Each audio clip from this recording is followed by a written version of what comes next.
What the hell just happened? And if you turn this game off in the 6th inning, you may have just missed the wildest A's win of the season, the last 2 seasons, the last 3 seasons. I don't know how many. Welcome to Last Call. Tonight wasn't baseball. It was survival. It was chaos. It was impossible. The A's were down 11-4 after being up 4-0. They scored the first 4 runs of the game. They gave up 11 unanswered and then scored 8 unanswered. What did I just see? They were getting absolutely buried under a barrage of Angels home runs and looked completely finished. But instead of folding, this team started throwing punches 1 inning at a time until suddenly an impossible comeback became inevitable. 8 unanswered runs, guys. A game-tying blast in the 9th by the man they call Jonah. Extra innings. And a walk-off finish that turned disbelief into absolute bedlam. This is one of those nights that fans remember for years. And we've got a lot to break down. For 6 innings, this game looked like 2 completely different stories. Early on, the A's were sharp and aggressive, jumping ahead 4-0 off the great pitcher like José Soriano. Lawrence Butler, 2nd inning homer. 3rd inning rally that felt like they had complete control. Shea, Soderstrom, Jacob all delivered big swings. And I thought finally, Jeffrey Springs cruising early. The A's looked set up for a comfortable night. Then the 4th inning arrived and everything exploded. Same old story with Springs, right? The Angels lost wave after wave of offense. Siri's 3-run missile changed everything. Neto added another. O'Hoppe launched 1 in the 5th. And by the time Nolan Schanuel made 11-4 in the 6th, the stadium felt stunned. But that's where this game stopped making sense. For once, the A's didn't panic. I tell you, it was huge in the 6th. Give a lot of credit to Lawrence Butler. We've been on him.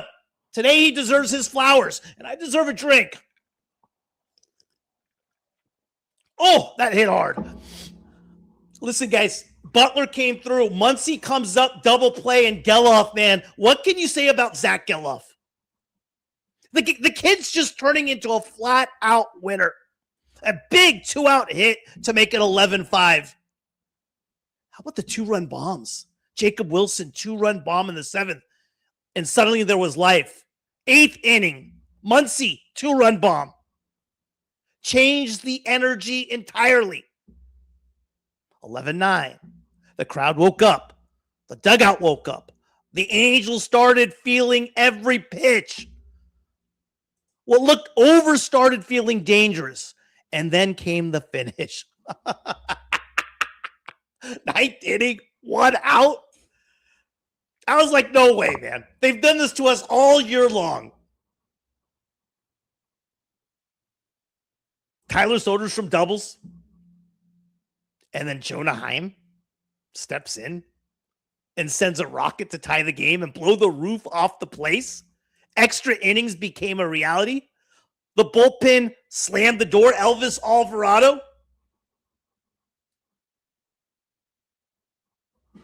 And then all of a sudden we get to the bottom of the 10th. And again, I'm still like, hey, we got no shot. Suzuki goes to the left-hander. Kurtz is 0 for 4 strikeouts. And what's going through my mind is like, we're going to score 11 runs. And the best hitter in the American League on the team is going to go 0 for 5 with 5 Ks, and we're going to get heartbroken again. Finally, the shoe was on the other foot. And God, this one felt good, guys. You know, going into the game, you're thinking, hey, you're facing a guy like Soriano. Runs are going to be tough to come by. And the A's go up 4-0. Like, all right. It seems like, hey, Springs finally got his stuff a little bit. And the Angels put up 7 in the 4th? At this point, you just kind of feel helpless. At that point, I'm like, done. Soriano's going to settle in. And he did. He didn't allow much after that. But through 5 innings, he was at 100 and something pitches. 105 pitches, I believe. And that was a wrap. What do you guys got? This is all about you guys. Andrew! Let's go, bud. Yeah, absolutely. What up, Q? Let's go, Booney.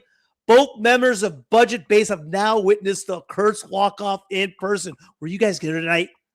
Sammy there tonight? Bobby, not sure if we can DFA Spring. Bobby, stop it. Stop it with that tone. Yes, we don't have, there's still a lot of issues. And we'll have plenty of nights to discuss them. Not tonight. Not tonight, Bobby. No trade rumors, no nothing, where we're giving up the farm for Joe Ryan. Stop it. We'll have plenty of nights. Tonight, let's earn this one, guys. Let's enjoy this one. Dole, let's go. Hey, Andrew, 199, the first ever super chat here, except the one I think I gave Sam for a couple bucks. Timmy, 100%, just wow is right. Bang. Dole, what's up, bud? When the A's are down late, it's always worth. Did you throw $10 on them? I know Andrew knows what was the live odds going with the A's when they were down 11-4? It had to be like late in the game. It had to be like plus 2,000 or something. You're thinking at least. Budget, Boney. A's again from scale 1 to oh baby, I'm so happy. Hey, from 1 to oh baby, I'm like unbelievable, guys. That was just unreal, man. It goes past the oh, I'm so happy. Mariners lost. A's half game out. You got to beat the teams like the Angels. And if you're looking at one game in this series, you're thinking Soriano's going to be the guy tough to beat. Springs has given up just absolute tail. And for this to go the other way and the way it did, Kotsay gets ejected in the second. What was that all about? Good for Kotsay. I think that had to be with a little bit of a wake up the team because Kotsay in his tenure has not been a guy that's gone after the umpires. That he has not been that guy. Billy, great win. Yes. We still have Springs, Barlow. Hey, Barlow came through today. I don't know what Barlow's deal is. Barlow does this. He got like 4 straight outings where he's nails and then 4 straight where he can't get anybody out. Barlow, 2 Ks. Alvarado, 2 innings. Between Alvarado and Barlow, 3 innings, 1 hit, 4 strikeouts, no walks. But yeah, we got a lot of issues. I mean, the issues don't go away, but they'll be there tomorrow. Man, though, if we can limit these massive innings, they'll still be there. Andrew, thank you, man. Yeah, no kidding, Dole. Great funny story about me throwing $10 on the A's down 7. Didn't end up paying. Did you really put $10 on them? Good for you. Springs at BBQ. Yeah, I'd figure that from you, bud. Yeah, they got shell, dude. Those are your guys. Sterner and Springs. You've been raving about them all year. There you go. I told you. Hey, what's up, Raiders? How about Soderstrom? 3 for 3. 2 walks on top of that. Butler. Hey, Good for Butler. He came back from last night. He had the home run. He had the single to start the sixth. I'm telling you, that leadoff single in the sixth was like the last moment where you're like, okay, here we go, right? Because then you have first and second after Bolte walked. First and second, no outs. Let's go, right? Muncy, double play. 2 outs, runner on third. Gelof extends his hit streak to 22. Now, that's a streak worth talking about. That's impressive. That's impressive, and that's different. Sean, glad we added Jonah Heim versus Austin Wins. It's about the best move the A's have made all year, man. I tell you, they get it done in just weird ways, man. Unreal, guys. Andrew, talk about money ball and money lines. Both of those, again. You hit another one tonight? Oh, plus 1,700, huh? Get them in the ninth at 7. Wow, Dole. Get them. Oh, my God, man. Andrew, Boney, I took them at plus 1,700, but I cashed out after Sodi hit the double in the ninth. Wanted to secure some profit. Man, that could have been still profit, 100%. Timmy, we needed to win a game. Yeah, man. We've been on the wrong end of these games too often, man. We've been on the wrong end of these games way too often. What's up, Brett? Kurtz' discipline at the plate was huge considering he could have been pressing for a big hit. Especially coming into that bat too, right? 0 for 4 strikeouts. 1,000%. 1,000%. As I watched this game and the Slegna swept up 7-4, almost lost hope, that's when I realized that the 29th best pitching staff, unfortunately, played the... Right. Pandra, what's up? Look at the cat dragged in booty. Hey, Pandra, man. Thanks for coming through. Finally, I'm glad you caught up. Hey, all the Locked On A's people are slowly making their way over, man. Appreciate you, brother. Missed you. Bobby, scary moment with Gelof. Yeah, it was, wasn't it? Crazy part is it hit that ear flap. It hit that ear flap coming over here. That was nutty, man. I think this is really good win to have your managers back. Last thing you want to do is lose after, People cannot forget how well Soder 3 for 3. 2 walks. I thought defensively he was good as well. If Soderstrom starting to turn into that guy he was that second half last year, and he's been looking great as usual, man. He's been looking good. Law as well. Give a lot of credit to Law. You said it, Booty. He was the guy that needed to come through, starting to play better. No question about it. And this offense is a different level when Law Dog's hitting. When he's right, it's a different level. Can we get that consistency from Lawrence Butler? He's playing like it right now, man. He's playing like it right now. Q, this was the best anybody pitched against Kurtz in a while. They executed the up and in fastball right at him. The one hanging change was the only mistake he saw all night. BBQ, I was over it, or were they let the Angels score 7 alone? I mean, it's just Springs, man. Springs just does not seem to have that velocity on that fastball, and his location is just awful. Springs is kind of right now in between of like, hey, I don't want to walk you. I'm going to throw strikes, but I mean, they are just in the fat part of the plate with just nothing, man. He can't locate anything. And if a guy like Springs isn't locating, you can tell he's competing. You can tell he's trying. It's just he doesn't have it right now. Do you think this win can get the A's over giving up a lead? Hump, it's concerning. No. I don't think today changes anything with regard to the season. It's a fun win, right? I think the most frustrating team to be a fan of is a 500 team.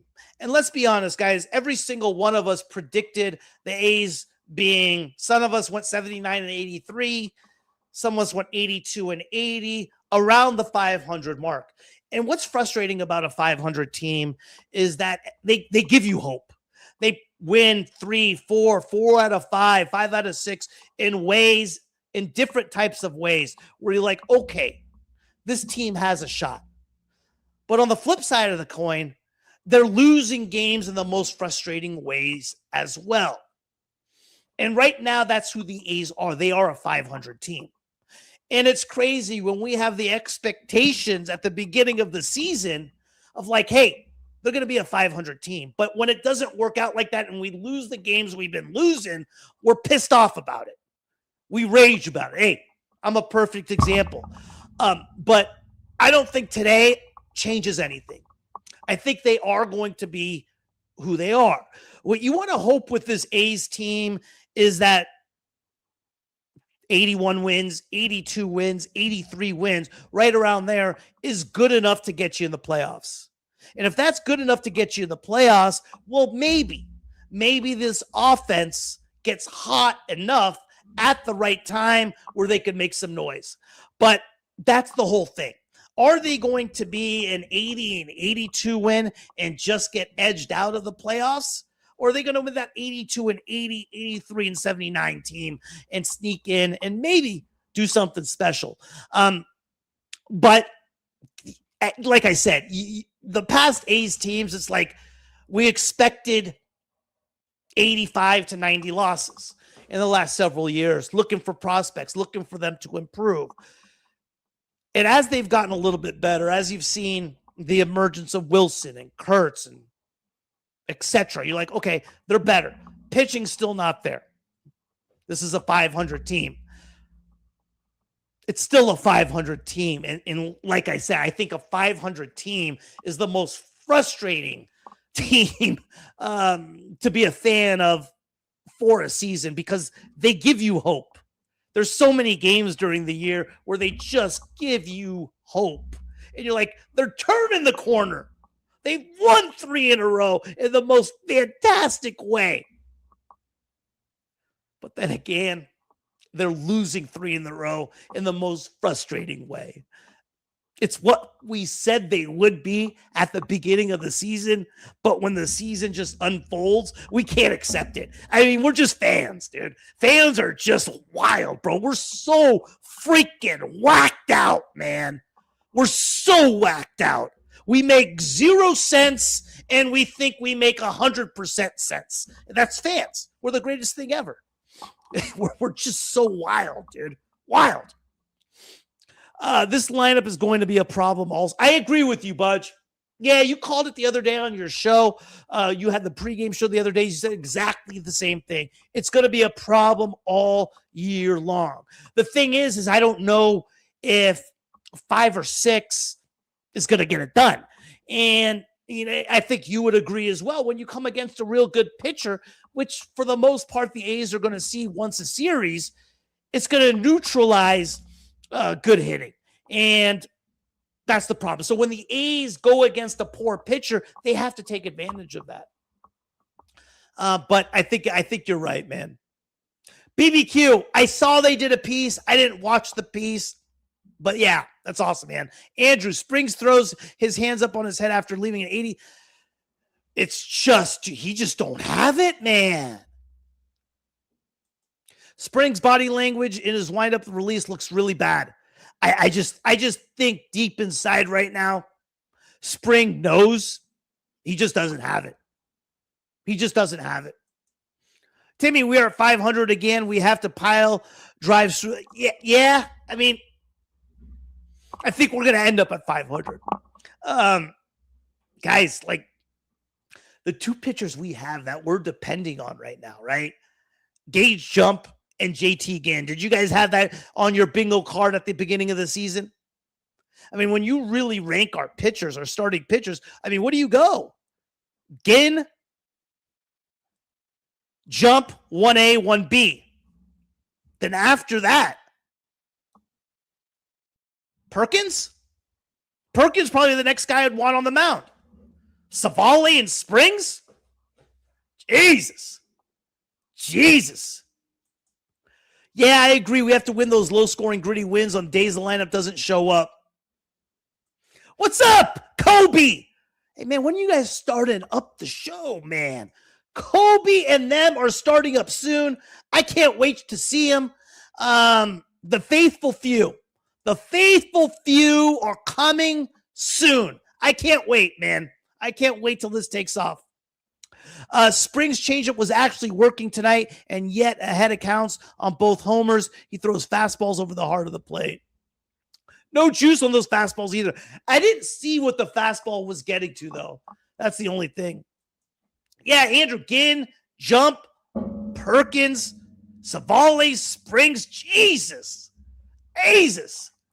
And here's the thing, man. Savale and Springs aren't going anywhere. Severino when he comes back, but Severino's not set to come back until after the All-Star break at least.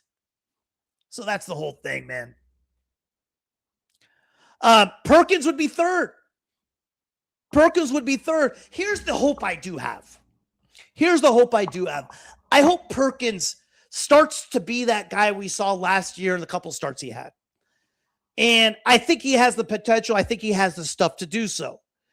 You get Severino back. You know what you're going to get from Severino. That's 4 guys. Then you hope maybe Savale and Springs turn into something. But I haven't lost faith that Perkins can be a Ginn or a Jump. He has that type of stuff. So I think there's something. A's go. Cope.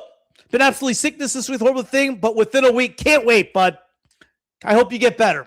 Q, we need Severino back to eat up some innings, and he could still deal, Q. He's still gonna give you 1 every 4 starts, probably one of those 7 innings, 1 run where he looks like that guy.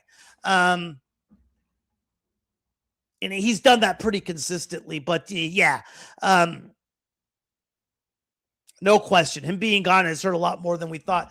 You know, what's crazy is about where stats meet instincts. Sam talked a little bit about that. He talked about how huge of a loss Severino is going to be. He was 100% right. Huge loss. Feel better, bro. Yeah. Fastball is 90-92. That's the problem. When he's around that 90-92, they're sitting on that changeup. Knowing the fastball's not fast enough to get by him. It's just not good enough, man. Severino shouldn't be back until after the All-Star game. That's correct. That's what I hear. What's up, Salty Tom? Amazing win. You said it, man. I wonder if going 4-2 in Las Vegas will help them somehow win at home in Sacramento. Both are offensive parks. I don't, Salty. You know, I was talking about it earlier. Maybe you missed it. I think this team's just a 500 team, right, Salty? And I think the most frustrating part about being a fan of a 500 team, and we all said the A's were going to be around 500, 79-83, 80-82, etc. The most frustrating part is when they put together 3 or 4 wins in a row. When they have a win like this, oh man, here they go. They're turning the corner. Problem is there's 3 or 4 losses that are just as frustrating as awesome as the great wins were. It goes both ways. And I think the goal of this team, and I said at the beginning of the season, goal of this team for me was to play meaningful games in August and September. Can the A's sneak in? Can the A's get to 81-81, 82-82, 83-79? And is that good enough to get you in the playoffs? And if they get in the playoffs, can that offense get as hot as we've seen? And the pitching can just be okay where they can make some noise. That's the thing. But as fans, and like I said earlier, we know they're a 500 team, but when they're at 500, whatever it is, we're still going absolutely crazy. We're wild, man. We're wild as fans. Fans are just whacked out, man. We're so whacked out. In a good way, in the best way possible. We got to have the worst home ERA of any non-Rockies team ever. Hey, Q, you know what? We just don't have good pitchers. I mean, I'm sitting here and like, hey, thinking Justin Sterner's the guy. I mean, Justin Sterner's one of our guys. he is who he is. Elvis Alvarado. I mean, that's our closer. That's our ninth inning guy right now. We didn't do what we were supposed to do in the offseason. We made bad choices with regard to money. We decided to get Aaron Savale, Mark Leiter Jr., Jeff McNeil. Guys, that right there is $17, $18 million. Money matters with the A's because it is a game. You have X amount that you can spend. $18 million on those three guys. What do you do instead? You get Sean Newcomb, and you don't pay him more than the White Sox were. You just add a second year to the contract and make it a player's option and give him the opportunity to be a starter. Sean Newcomb, ERA in the mid to high twos right now. Gregory Soto, same thing. You don't have to pay him more than what the Pirates are. He's on the 1-year deal with the Pirates. You got to add a second year. You got to add that player option. When you are the A's and you are playing in Sacramento on those type of situations. Now, I don't know if they did or didn't. All I know is they weren't in any type of discussion. And I have a hard time believing that a player like Soto or Newcomb saying, hey, you can opt out after year 2. Go get that free agent money. Or if you have a shitty first year, there's still guaranteed money left for you for the second year. We do that. You get, let's say, Soto at $7-8 million. You re-sign Newcomb at, let's say, $5 million. Those are both a little bit more than they got paid by their existing teams. You pass on McNeil. That's $7 million right there. You pass on Savale. There's a lot of journeyman pitchers like Aaron Savale. Aaron Savale was not anything special. He's had some great outings, sure, but he is who he is. Mark Leiter Jr., another journeyman reliever for $3 million. Hell, go get 2 Scott Barlows. So I think when you're looking at the season, when you look at this roster and its makeup, it's not lost by who we have right now. It's lost by who we didn't get in the offseason. There was opportunities to get some guys. Gregory Soto went for a lot less than I thought he would. Gregory Soto's a premier left-handed high-leverage closer. High-leverage guy. He was not with the Mets. He wasn't a closer. He was an all-star. So, yeah, I mean, the offseason, we really dropped some balls. And it's not a situation where the A's needed to spend more. But what do we do? Jeff McNeil?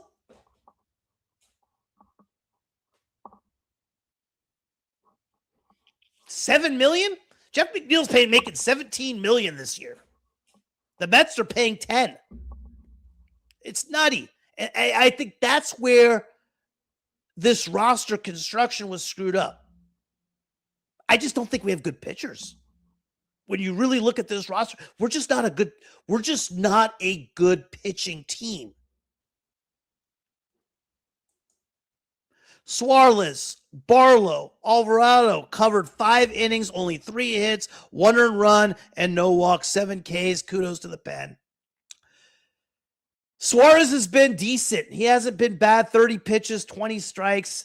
You look at those ERAs. Suarez 5.5, Barlow 6, Alvarado 5. Nutty. Don't let the A's sneak in. Exactly, Andrew. Could be sneaky, and really turn some heads. Maybe a deep run. Well, what we do know is the American League's terrible. And if this offense can get going, who knows? Looking forward to watching Ginn tomorrow. Ginn and Jumper starting to feel like win day. Yeah, I'm with you. They give you innings and they're giving you quality innings. The highs and lows of this season have been wild. Jesus, we started off great with winning a lot of games, right? Yankee Stadium, 1-0, Savali, absolutely deals. We've had our share of these, but as of late, we've lost every single 50-50 game. It has been fun. It's fun to wait for the first pitch every day. Yeah, absolutely. Except Sundays. Some days you're like down so many, man. It's like before you know it, like 7-0 in the third, man. Next 8 games, 5 with the Angels, 3 with the Giants. Great chance to get some wins. But you're right, Sean. But every time we do this, we're like, we say the same thing when the White Sox came to town. Got to get the Sox. Got to get a sweep. We lose 2 of 3. Royals came to town. Got to get the Royals. Bad team. We take 2 of 3, but we lose the opener. The bottom line is with this A's team, they could beat anybody and they could lose to anybody, any pitcher, any day. I mean, hey, Sean, listen, me, you, budget baseball, where stats meet instincts, all along, we could get out there, field a team. I could be starting on the mound. Might get a win tomorrow. Might get a win. Timmy, Q called a 13-12 game, really close. What is our guess for tomorrow? Q, Booney.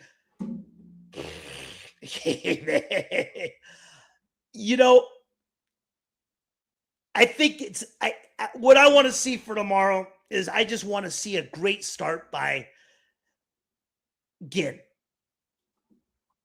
And you would expect it against an Angels team, but we don't know. We don't know if Ginn's that guy yet. He's the best at what we got. But can he show some sort of consistency? Johnny, I feel good about every A's hitter besides Colby and Carlos and maybe McNeil. This team is averaging 8 runs per game. I'm guessing there's one Sacramento homestand. Yeah, I talked about it last night. Cortez was 7 for his last 50. Went 0 for 3 tonight. And when you put somebody like Colby Thomas in there too, Colby Thomas hasn't been hitting. And what has Colby Thomas been? When you're looking at June alone, Colby Thomas is 3 for 18 in June. 3 for 18 in June. He's 1 for his last 10. He's been struggling. 3 for 18 in June. You can go deeper than that. 4 for his last 27. And when you're not getting reps every day, it hurts. Colby should be in Las Vegas. Neither Cortez has gotten his fair amount of reps, though. Colby's gotten 0.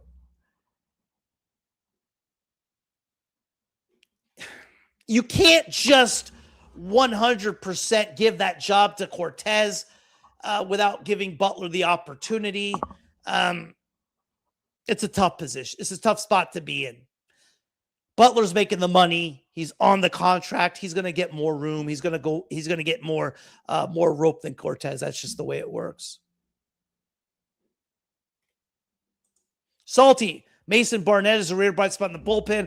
What is the best way to utilize him? I think exactly how we're utilizing him, Salty. He hasn't been a good starter in AAA. He wasn't a good starter for the A's last year. The only success he's had in the big leagues is the role he currently has. If it's not broken, don't try to fix it. I hope the A's don't. Keep him in the exact same role. Like I said, even when he came up in a bullpen spot earlier on the year and pitched great, they sent him down the next day. He went back to Vegas in that starting role, and he wasn't good. He wasn't good as a starter in Vegas. Some guys, that's just how it is. And I know we're all thinking it's like, hey, make Mason Barnett the starter. It just hasn't worked. It hasn't worked. I like where he's at. Let's keep him there. Feels like the bullpen is effective as long starting pitching goes 6 innings. Yikes. I mean, when was the last time? I mean, we haven't gotten many starts. We've gotten 6 innings. Sure, jumping Ginn has been good as of late. We don't know what we're getting from this bullpen. Even hard to tell with a game like tonight, because the game, usually when you get an 11-4 game like that, the bullpen all of a sudden looks great. Offense isn't having those type of at-bats if it was a closer game. Bullpen work last year because of Nukin. Yeah, Nukin was a huge piece of it. A huge piece of it. Michael Kelly was also very good last year as well, Salty. And I know Michael Kelly has came up already this year and was terrible. But as of late in Vegas, he has looked incredible. I think he needs to get a call up. I think it's his time. Michael Kelly was also a big part of that bullpen last year. And he hasn't been this year, obviously. And when he's had the opportunity early on in the year, he's been awful. But as of late in Vegas, he's been great. I hope he gets the call up. The tough part the A's are trying to manage is the 40-man versus like who to DFA somebody to make room for, like, for example, a CD Pelham has looked great in the minor leagues. But, you know, for example, Michael Kelly in June, 7 2/3 innings, 5 hits, no earned runs, 11 strikeouts. Damn. Even previous to that. So that he only had one outing in Sacramento against the Yankees. He absolutely gave up 2/3 of an inning, 6 hits, 6 runs, 6 earned. And that's kind of the problem with the A's too. It's like Michael Kelly comes up, he gets one outing, he pitches 2/3 of an inning, and they send him down. I blame a lot on the front office. I think they've done a terrible job with bringing up guys and sending them down. Awful. One outing he gets, yeah, he got hit. But you're talking about a big piece of your bullpen last year. And since then, like I said, 7 2/3, 5 hits, no earned, 11 Ks. Opponents are hitting 185 against him. And they did the same thing with Cade Morris as well. One start, send him down. So, you know, this roster is constructed in a certain way. So, yeah. I saw a stat of the day two ago that the A's have the most favorable schedule moving forward. It's crazy with this A's team, though, man. You just don't know. Like, schedule is like, hey, great. You just don't know, man. But we'll take anything we can get, Salty. I think the A's need to get target arms who suck on other teams. Chris Bubick. I want Chris Bubick. I don't know what his injury situation is as of late, but that's the guy I'm thinking of. But have ground ball tendencies who can be fixed. Ryan Gusto, Connor Play come to mind. I want Chris Bubick. I want Chris Bubick. That's who I want. The A's traditionally good second half team. Different, Hobbs.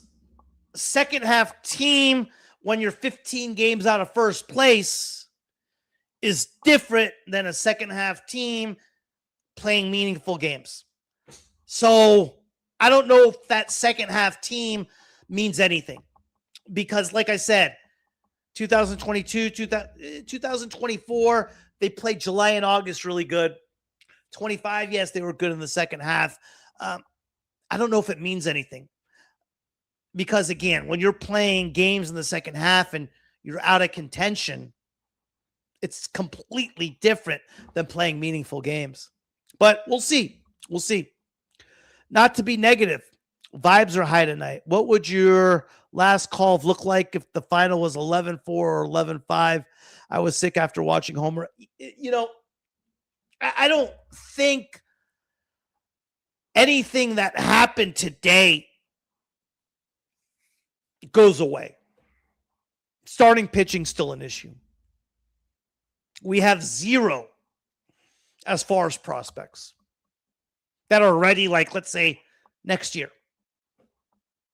The way in Lynn's hurt. When he did pitch in AAA, got hurt. He got hit. Only 2 outings. Jamie Arnold's been okay. He got the loss tonight. 6 innings, 3 runs, 6 hits, I think, 6 Ks, 3 walks. Solid. He's had some great outings. He's in AA. And don't get me wrong, I think both those guys are going to be phenomenal. It's just not going to be this year, and I don't think it's going to be next year. And I'm okay with that. And if it is great, but just looking at where they're at right now, I don't see that happening. You can't trade for starting pitching. I talked about this again last night. In order to get anybody, you got to give up a load. We're talking Henry Bolte. We're talking Wei-An Lin. We're talking Jamie Arnold. I talked about that last night. I'm not willing to do that.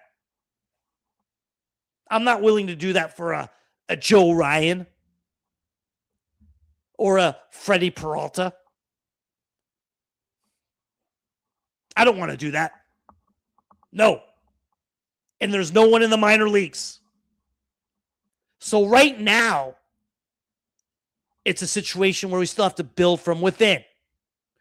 And you're looking at Gage Jump, JT Ginn, Jack Perkins. Severino has a player option for next year. I think he'll opt into that. So right now you got 4. I think Perkins is going to turn that corner. I think Severino's going to opt in. I like the direction Jump and Ginn are going at. So now you got to get a 5th starter. I hope the A's get somebody like Chris Bubic. And I'm okay with that rotation. If that's the rotation going into Vegas when the youngsters start coming up and replacing a Severino, a Chris Bubic, I'm all right with that. I'm good with that. Listen, Vegas is important. I'm excited for Vegas as much as anybody. But I don't want to lay down for the next 2 years either. These games are still important, and I still want to make a run at things. I think we all do. Who wants to lay down? Nobody. But we also got to be realistic on how the A's are going to develop their roster and their pitching. The hitting's there. The hitting's there. Around the diamond, in the outfield, it's there. Comfortable. Don't change a thing. But pitching? Yeah. And that's what it's looking like. If right now, if you were to ask me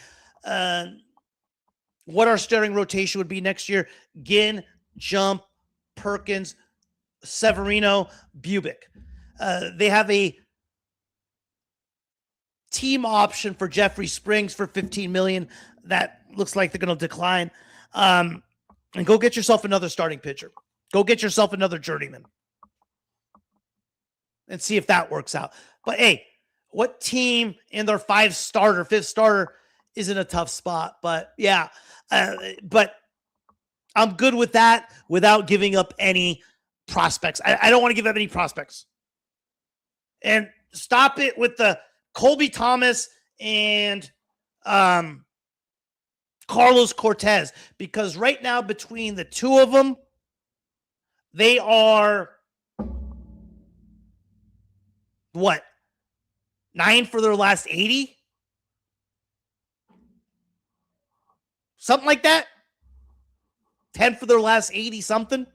It's pretty crazy. It's pretty crazy. They're not hitting. Neither of them are. They're not worth anything. Rooker would be a salary dump. Aging DH guy hitting around 200 who's been hurt, who doesn't have a position. We're not getting anybody, guys, for those guys. We're not getting anybody. The only guys that would return like a second-tier ace type of pitcher or our prospects we don't want to get rid of. The Henry Boltes, the Wayan Lins, the Jamie Arnolds. Yeah. We're not getting anybody, guys. And I don't want to give up those guys. No. RD, that was a great game, man. Best of the year. Best in a long time. I think we are going to see this high-quality start from Ginn tomorrow. We need to be patient. Uranus starts high walk rate, manufacture a few runs. I agree. That's the keys. How are they going to react tomorrow after a win like this? They're going to lay an egg. Tomorrow's a winnable game. Tomorrow you would think the A's are favored in. I am late because I was watching Bally's Athletics episode you did earlier. Did you like that one? The A's have had multiple games where they score 5 runs or so and then no offense. Tonight was different. At the beginning of the season, we had a few wins where it's like, hey, scored 1 run. It's good enough. Great comeback tonight. What's up, DDS? After being down 11-4. Loved your work on Locked On. I appreciate that, man. Glad to find you again. I subscribe to the channel. Hey, appreciate you, man. Thank you. Thanks, DDS. And thanks for cruising through, man. Appreciate you, brother. The Giants got some bats if you need them. Meanwhile, Frisco needs bullpen. I mean, what, Chapman? They're not going to get any of the Giants bats because these don't have any assets to trade. They don't have any assets to trade. Kobe, this is the most important time ever for the franchise and pitching development. The lineup, top to bottom, rocks. Time to work Emerson. Hey, bro, you know how I feel about Emerson, dude. You know how I feel about Emerson. Bobby, the Royals said they are balling on the season and they think they still could make a run. I think they are keeping Bubick. They don't look to be sellers. Maybe. Checking in. How about that, boys? What did I miss? Owen, you missed the A's scoring 4 unanswered, then giving up 11 unanswered, then scoring 8 unanswered. It was one of the most wildest games I've ever seen. And Jonah Heim, oh my God. 2 outs? Got 2 outs there in the 9th. I mean, just wild, dude. I mean, just absolutely wild. And the crazy part is the next at bat from Butler, he hit a few that just hooked foul, man. I mean, just absolutely, it was just a wild game. I just didn't think there was any shot, man. I really did. They've been doing the same thing all year, man. Yeah, 2 outs. Jonah Heim, man. I mean, you start out in that 9th inning, right? 11-9. Shea, first pitch. Lazy fly ball to center. Soderstrom double in the gap. Wilson ground out to short. Okay, whatevs. And then Jonah Heim. Oh my God, bro.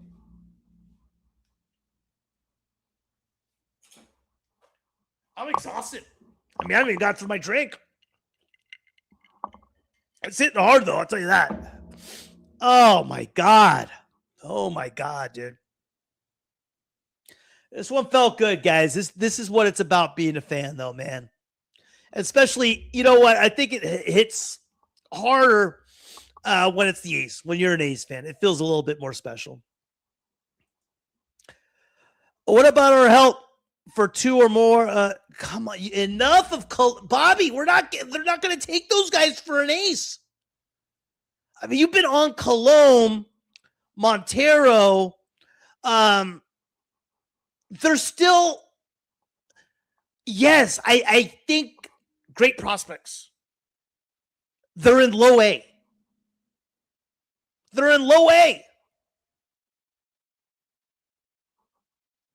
Is Colomb even in low A? I think he's in the rookie league. I don't think he's even up yet. No, he's not even up yet. What are we talking about here?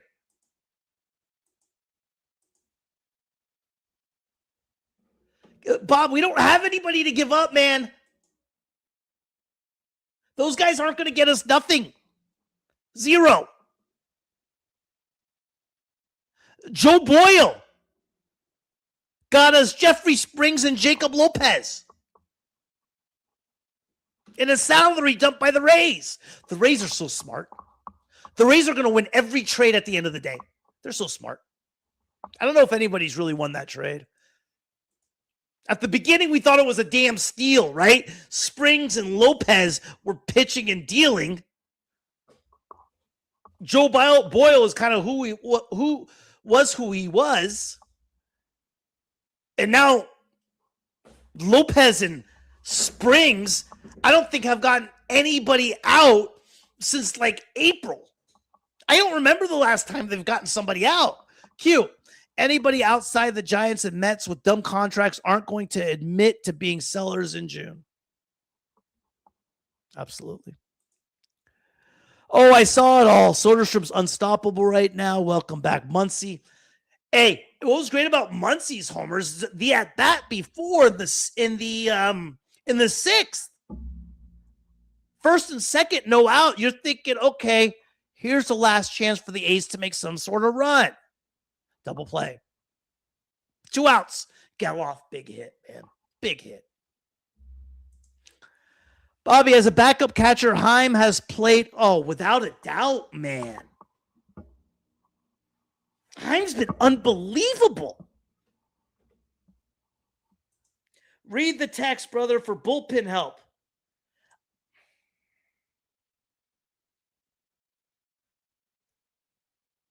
Who are we going to get? Seriously, who are we going to get, Bobby, out there? I'm not disagreeing. Who are we going to get? Who are we going to truly get that bullpen help that we're going to give up prospects for? Tell me. I'm in. I'm in. But the problem is we're going to, for those guys, we will get somebody like a Scott Barlow under team control.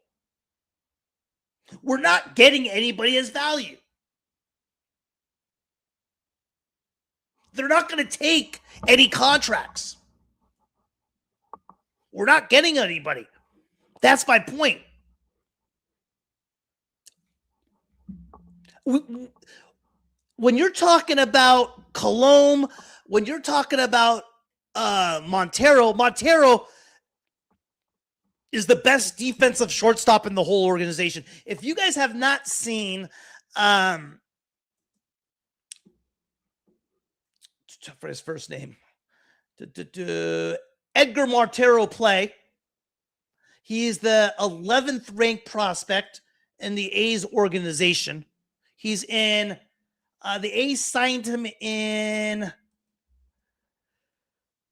he's 19 years old.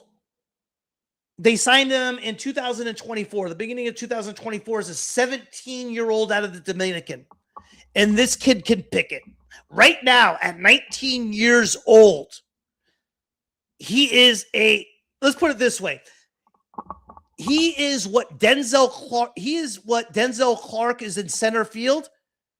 Edgar Montero is at shortstop. This kid can absolutely pick it.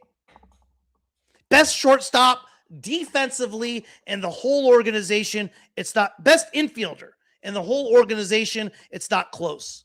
Edgar Montero, but he can't hit a lick. He can't hit a lick. I'd like to see, but he's 19 years old. I'd like to see what Edgar Montero can be, Bob. I'd like to see what Edgar Montero can be.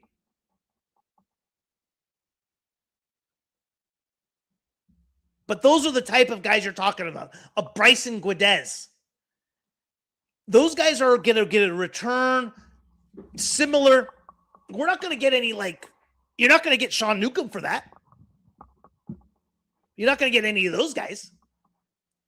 You're going to get journeymen. Listen, Bob, if you're right, maybe Force on the phone with somebody. And if there is somebody of value that's better than what we have right now, in. But I'd like to see what Edgar Montero can be, man. If you haven't had a chance to see him play, Get yourself MILB and go check out Edgar Montero. The kid can pick it. He's 6'2", 190, kind of long, lengthy. He's a switch hitter. He's good. He's special. He's special. Defensively at shortstop, he is what Denzel Clark is in center field.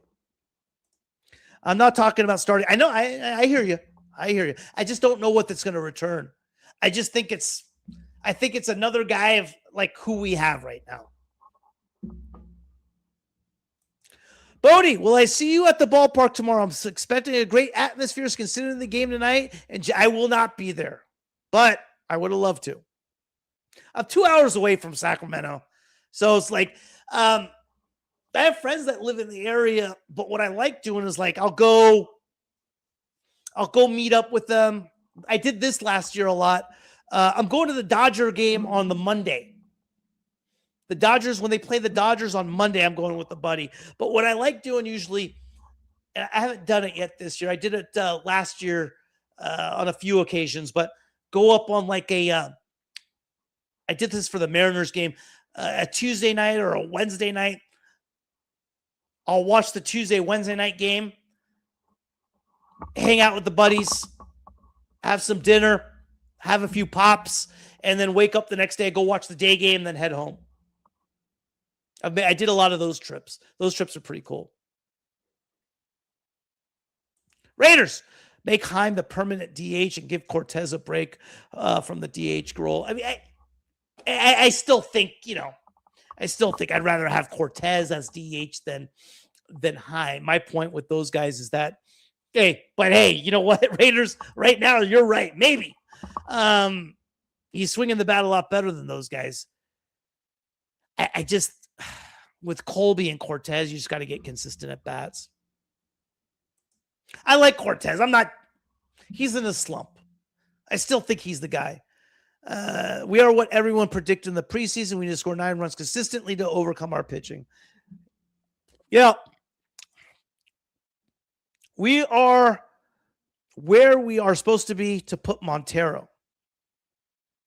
Montero's not ready, Bob. Montero's not ready for I'm not saying Montero now. I'm saying Montero doesn't get any type of return right now. That's what I'm saying.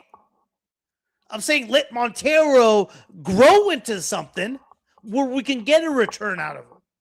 But we're not going to get nothing out of him for him right now. I'm not saying move him to the major leagues, but I'm saying you don't trade a 19-year-old phenom shortstop who has so much potential for a Scott Barlow type reliever. Because that's what he would return right now. Because the fact of the matter is, yeah, he's a slick fielding defensive player who can't swing it. Let him develop. Let him become more valuable. Then we can get something for him. I'm not saying bring him to the big leagues. I'm saying, let's see what he can be in 3 years, in 2 years, and then get some sort of return for him. Right now, he's not worth a lot. That's all I'm saying. I'm saying you don't buy Amazon at $1 and sell it for $2 when it has a potential to get to 50. Sell it at 50 and then get something for it. That's all I'm saying. Bodie, Montero's a huge trade piece to the Yanks for bullpen help. Bob, you're on this trade thing, man. But you want to trade nothing for something. Montero in his last series was 3 for 17 at the plate. He can't hit. Right now, he can't hit. He hasn't proven he can. Right now, he's not a Major League Baseball player. So is there some sort of return for Edgar Montero? Yes. But the return for Edgar Montero is a bullpen arm that we have plenty of. Another guy.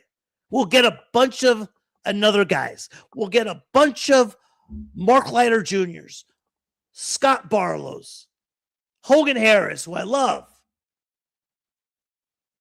he's not going to yield any type of return. I don't want to do that. I don't want to do that.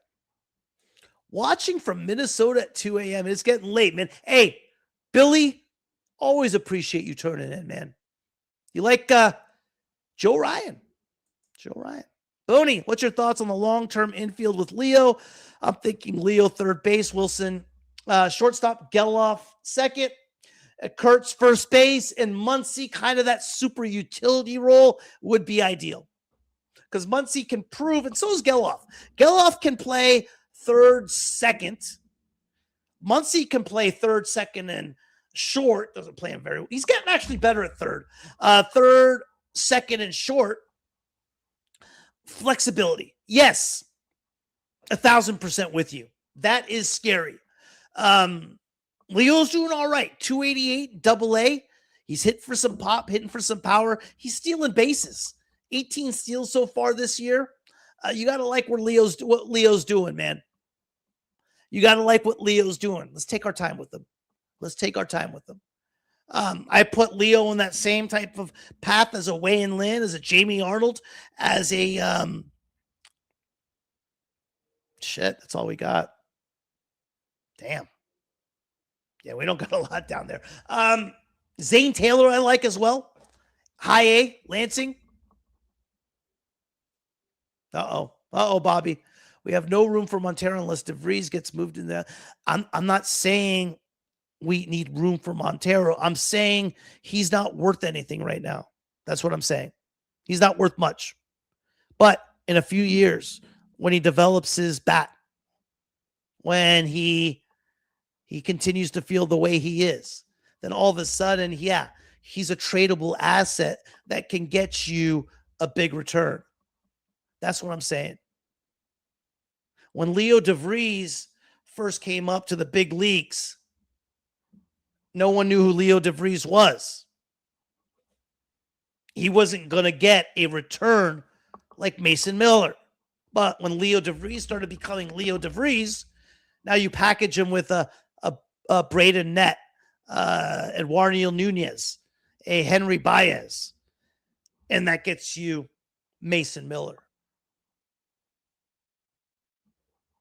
Right now, Montero, packaged with whoever you're talking about, gets you Scott Barlow.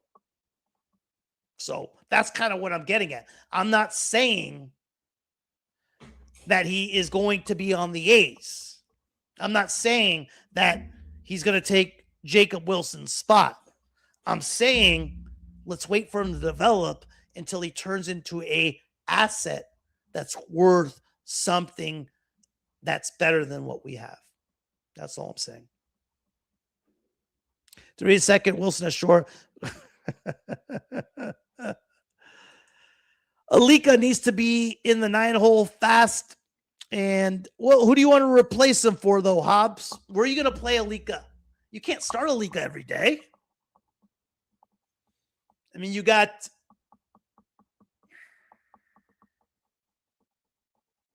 Where are you going to play him? I like Alika where he's at right now. He's kind of in that defensive late replacement. I don't think Alika's an everyday guy. I mean, compared to what we have. I like Alika. I like him a lot. We don't win the game if Alika's in the lineup tonight.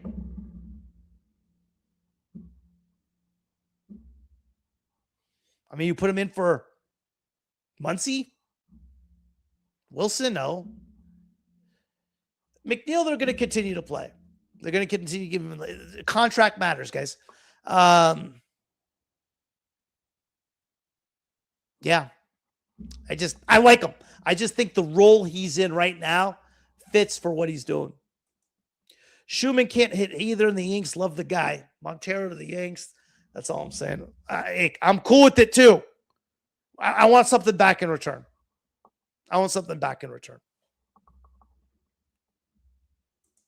Can we stop talking about Edgar Montero, please?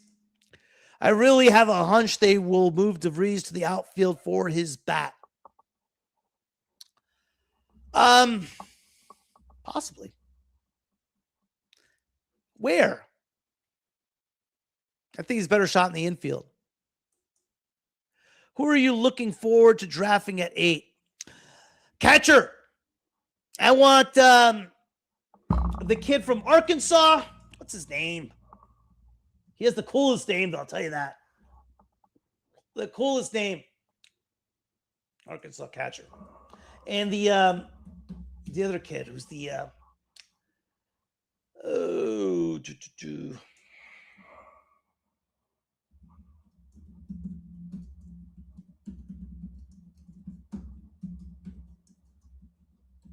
I'll tell you right now. I don't know why the names slip in my hand right now. Let's see. I think we got to go catcher, guys, because the bottom line is, and I think we all know it deep inside,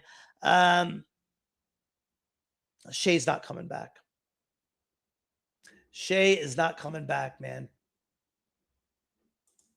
All right. So,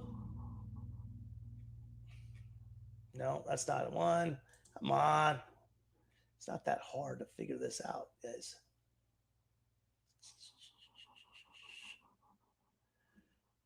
Top 50. Here we go. I'll tell you who I like. This is the guy I want. And they're not letting me. Ryder Hefflick from Arkansas. Von Lackey won't be there. And then the other kid from Georgia. Shit, what's his name? He's the SC Player of the Year. Why am I forgetting these guys' names? It's late, that's why.